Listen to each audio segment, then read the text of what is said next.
ഭീഷണിയുമായി പാക് സൈനിക മേധാവി അസിം മുനീർ. പാകിസ്ഥാൻ ആണവ രാജ്യമാണെന്നും രാജ്യം തകരുമെന്ന് തോന്നിയാൽ അത് പ്രയോഗിക്കുമെന്നുമാണ് മുന്നറിയിപ്പ്. ആണവായുധം പ്രയോഗിച്ചാൽ ലോകത്തിന്റെ പകുതിയോളം ഇല്ലാതാകും എന്നൊക്കെയാണ് പരാമർശം.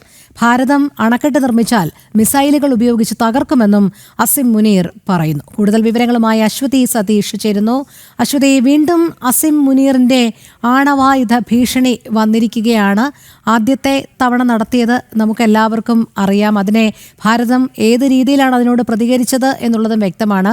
ഇപ്പോൾ നിലവിൽ പറഞ്ഞിരിക്കുന്നത് ഏതെങ്കിലും രീതിയിൽ ഭാരതം അണക്കെട്ട് നിർമ്മിച്ചാൽ മിസൈലുകൾ ഉപയോഗിച്ച് തകർക്കും, ആണവായുധം പ്രയോഗിക്കാനും മടിക്കില്ല എന്നുള്ള പ്രസ്താവനയാണ് അസിം മുനീറിന്റെ ഭാഗത്തു നിന്നും ഉണ്ടായിരിക്കുന്നത്. എങ്ങനെ കാണാം?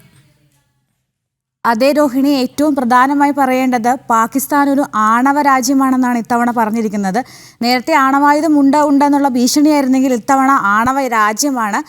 എന്തെങ്കിലും തരത്തിൽ പാകിസ്ഥാനെതിരെ ഒരു ഭീഷണി ഉണ്ടാവുക അല്ലെങ്കിൽ എന്തെങ്കിലും ഒരു ആക്രമണത്തിന് തുനിഞ്ഞാൽ കൃത്യമായും തിരിച്ചാക്രമണം ഉണ്ടാകും. അത് വെറുതെ മിസൈലുകൾ മാത്രമായിരിക്കില്ല, ആണവായുധം ഉൾപ്പെടെ ഉപയോഗിച്ച് ശക്തമായി തിരിച്ചടിക്കുമെന്നാണ് ഇത്തവണ പാക് സൈനിക മേധാവി പറഞ്ഞിരിക്കുന്നത്.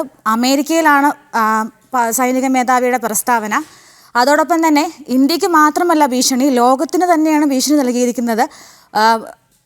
ഇതേ തരത്തിൽ ആണവായുധം ഉപയോഗിച്ച് ലോകത്തെ തന്നെ ഇല്ലാതാക്കും, പകുതി ലോകത്തോളം ഇല്ലാതെയാവും, മിക്ക രാജ്യങ്ങളെ അത് ബാധിക്കുമെന്നാണ് പറഞ്ഞിരിക്കുന്നത്. ഇന്ത്യ ഒരു അണക്കെട്ട് നിർമ്മിക്കാൻ വേണ്ടി കാത്തിരിക്കുകയാണ്. അണക്കെട്ട് നിർമ്മിച്ചു കഴിഞ്ഞാൽ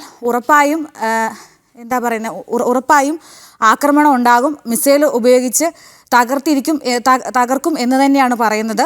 അതോടൊപ്പം തന്നെ ദൈവാനുഗ്രഹത്താൽ ഞങ്ങൾക്ക് ആവശ്യത്തിലേറെ മിസൈലുകൾ ഉണ്ടെന്നും അമേരിക്കയിൽ അദ്ദേഹം പറഞ്ഞു. അതോടൊപ്പം ഏറ്റവും പ്രധാനപ്പെട്ട കാര്യം, രണ്ടാമത്തെ തവണയാണ്, 2 മാസത്തിനിടെ 2ാം തവണയാണ് അമേരിക്കൻ സന്ദർശനത്തിന് മുനീർ പോയിരിക്കുന്നത്. ആ വേളയിലാണ്, ഫ്ലോറിഡയിൽ വെച്ചാണ് മുനീറിൻ്റെ പ്രസ്താവന. ശരി അശ്വതി, ഭീഷണിയുമായി പാക് സൈനിക മേധാവി അസിം മുനീർ വീണ്ടും രംഗത്തെത്തിയിരിക്കുകയാണ്. ആണവ രാജ്യമാണെന്നും രാജ്യം തകരുമെന്ന് തോന്നിയാൽ അത് പ്രയോഗിക്കും എന്നുമാണ് മുന്നറിയിപ്പ്. എന്ന് മാത്രമല്ല, ഭാരതം അണക്കെട്ട് നിർമ്മിച്ചാൽ മിസൈലുകൾ ഉപയോഗിച്ച് തകർക്കുമെന്നും അസിം മുനീർ ഭീഷണി മുഴക്കിയിരിക്കുകയാണ്. അശ്വതി സതീഷാണ് വിവരങ്ങൾ നൽകിയത്.